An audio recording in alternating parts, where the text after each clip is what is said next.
Éric Zemmour, un policier a été mis en examen et placé sous contrôle judiciaire en tant que conducteur de la voiture de police, soupçonné d'avoir percuté 3 mineurs qui roulaient en scooter. Gérald Darmanin qui a également demandé au préfet de police la suspension de ceux qui seraient responsables de ce qui s'est C'est dans le passé. 20e à Paris. C'est dans le 20e arrondissement à Paris, absolument.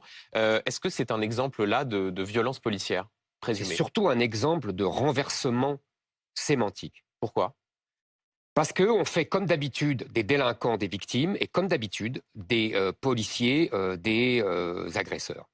Excusez-moi, ces mineurs étaient sur une moto, l'un était sans casque, ils faisaient du rodéo qui est interdit par la loi, et en plus, ils sont en délit de fuite.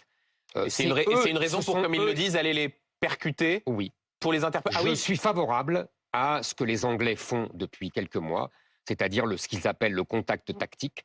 Je pense que, vous savez, c'est très dangereux, ces rodéos. En plus, il y a eu ce qui s'est passé au Mans il y a quelques mois. Il y a un enfant de 4 ans qui est mort uniquement parce qu'il traversait la rue il a pris un rodéo et il en est mort. Je pense que ces gens-là... Au Mans, c'est un automobiliste qui a renversé c'est ce que je dis, un garçon de 4 ans. Par ailleurs, il faut être précis sur les faits. Oui. C'est un refus d'obtempérer, c'est pas un délit de fuite. Ils ont... Ah non, mais c'est pas la même chose. Pardonnez-moi, mais la loi, ça n'est pas la même chose. Refus d'obtempérer. Vous connaissez la différence? Oui, oui. Bon, Et un refus d'obtempérer, c'est pas légal non plus.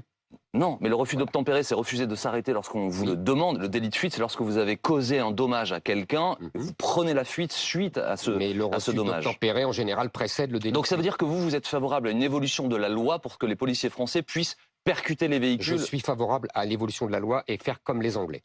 Je vous rappelle qu'en Angleterre, ce genre d'activité a diminué drastiquement. Tout d'abord, le fils d'Éric Zemmour, l'un des fils d'Éric Zemmour qui est en garde à vue. Pourquoi Alexandra Gonzalez? Explication dans ce tweet de Jean-Pierre Lecoq, c'est le maire du 6e arrondissement.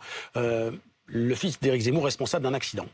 Oui, il conduisait cette voiture que l'on voit à l'image sur le tweet du maire du 6e arrondissement. Il conduisait ce matin aux alentours de 7h du matin lorsque, à ce sous-croisement, donc entre la rue Cassette et l'avenue la rue de Vaugirard, il a percuté un scooter avec 2 personnes qui se trouvaient sur ce scooter, un conducteur et sa passagère. D'après les premiers éléments de l'enquête, il a refusé la priorité à ce scooter, au conducteur de ce scooter.